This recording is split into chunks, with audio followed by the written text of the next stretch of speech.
সব ভাজা হয়ে গেছে। দেখো, এখন আমি ওই তেলটার মধ্যে আরেকটু তেল দিব।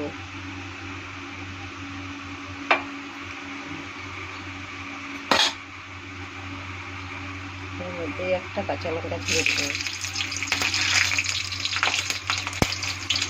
লং আর দারচিনি ছেড়ে দেবো,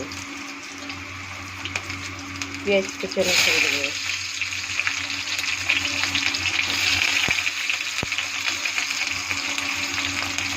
সামান্য হিং ছেড়ে দেবো,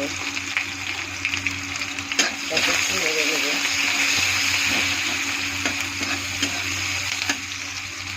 এর মধ্যে জিরা ছেড়ে দেবো, জিরাটা একটু ভাজা ভাজা হয়ে যাবে।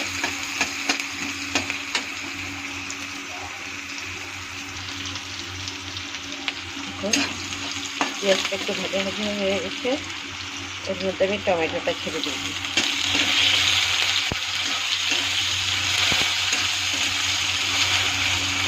টমেটো ছেড়ে দেওয়ার পরে হলুদ পাউডার ছেড়ে দেবো। এরকম আদা জিরার পেস্ট ছেড়ে দেবো 2 চামচ।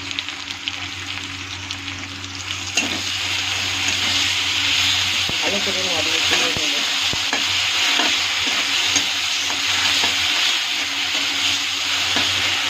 এখানে স্বাদ অনুসারে লবণ ছেড়ে দেবো।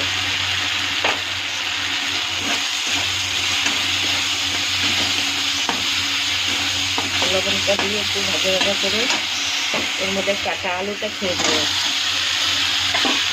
আবারও ভালো করে মিক্স করবো।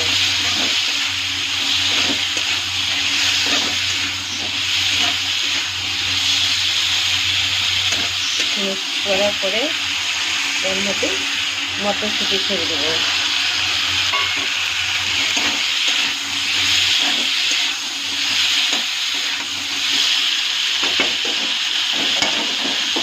মিনিটের জন্য ঢেকে দেব।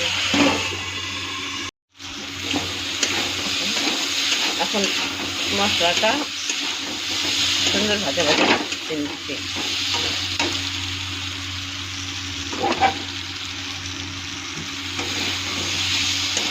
মশলাটা সুন্দর ভাজা ভাজা হয়ে গেলে এর মধ্যে আমি জল দিয়ে দেবো। দেখি, দেখো মশলাটার সাথে সাথে আলুটা আমার সেই সুন্দর সিদ্ধ হয়ে গেছে।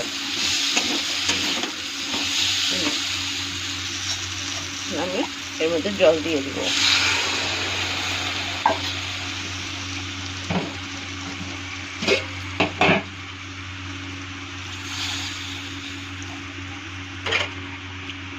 জল দিয়ে একটু নেড়ে চেড়ে দিব। এখন 5 মিনিটের জন্য ঢেকে দিব। 5 মিনিট হয়ে গেছে। দেখো ঝোলটা ফুটে গেছে। এখন আমি ডালের বড়াগুলো আছে সব ছেড়ে দিব এর মধ্যে। একটু নাড়ে চেড়ে দিব।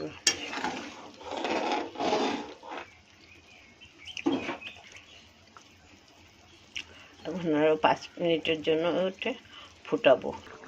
বৌদি কি হবে? হ্যালো, দেখো আমার তরকারিটা হয়ে গেছে। ডাল দিয়ে বড়া বানিয়ে সবজিটা দেখো। এখন আমি ওর মধ্যে 1 চামচ ঘি ঢেলে দিব আর একটু গরম মশলা দিব।